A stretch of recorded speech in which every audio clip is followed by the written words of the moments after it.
खवातीन को अगर आप ये कह दो ना कि आपने भी कब्र में जाना है तो वो डर जाती हैं, ठीक है ना। तो मैं अपने मिसाल दे रहा था, वालिदैन का लफ्ज़ मैंने कहा ही नहीं एहतियातन। मैंने कहा देखो एक दिन आप भी बैठ के बात करोगे कि हमारे भी एक अब्बू हुआ, ये मैंने नहीं कहा कि ये कहोगे कि हमारी भी एक अम्मी हुआ करती थी, ये नहीं कहा, वो इंशाल्लाह हमेशा जिंदा रहेंगी। अपने ऊपर रख के मैंने कहा देखो आप ये फैसला करिए, आपको मैं हुर्बे सिखा रहा हूँ, घर में जाके ऐसा ना बोल दें कि बेटा तुम एक दिन अपनी माँ को अपने हाथों से कब्र में उतारोगे।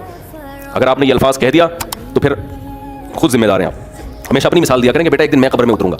तो उनको मैं समझा रहा था कि देखो बेटा एक दिन आप भी अपने बच्चों के सामने बैठ के, अगर हमने बर वक्त शादियां कर दी, जो आजकल शादियों का मामूल चल रहा है, तो अपने बच्चों के सामने ये बातें करने की नौबत आएगी नहीं, क्योंकि बच्चे इतना लेट पैदा होंगे कि अब्बा के मरे हुए कई साल गुजर चुके होंगे और छोटे छोटे गोद में लेके आप बच्चे पाल रहे होगे। आप इंतजार करोगे कब बच्चे बड़े हों, उनको ये बात समझाएं, और हो सकता है उनके बड़े होने से पहले आपका इन्ना हो चुका। ये देर से शादी का नुकसान है। समझते हो कि नहीं समझते? बच्चों को तरबियत देने का टाइम ही नहीं मिलता इंसान को, बात समझाने का मौका ही नहीं मिलता, खुद बुढ़ा हो चुका होता है वो। आपकी जवानी में आपकी औलाद जवान हो जानी चाहिए।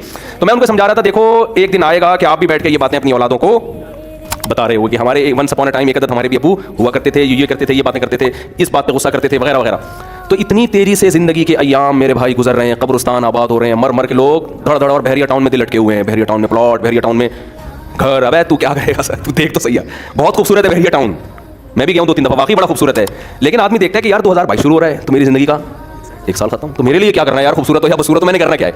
जितना भी देखो जो फांसी के फंदे की तरफ जा रहे हैं ना लाहौर, हर 3 घंटे बाद एक अड्डा खत्म हो रहा है और करीब होता जा रहा है, तो वो इतने खेत और वो जो खलियान और बिल्डिंगों को देख के कभी मुतासिर नहीं होगा। कह रहे अपने दोस्तों से कहेगा यार ये तुम्हारे लिए हैं, ये मेरे लिए नहीं है। हत्ता कि जब लाहौर स्टेशन के करीब पहुंचेगा तो उसको बहरिया टाउन नजर आएगा।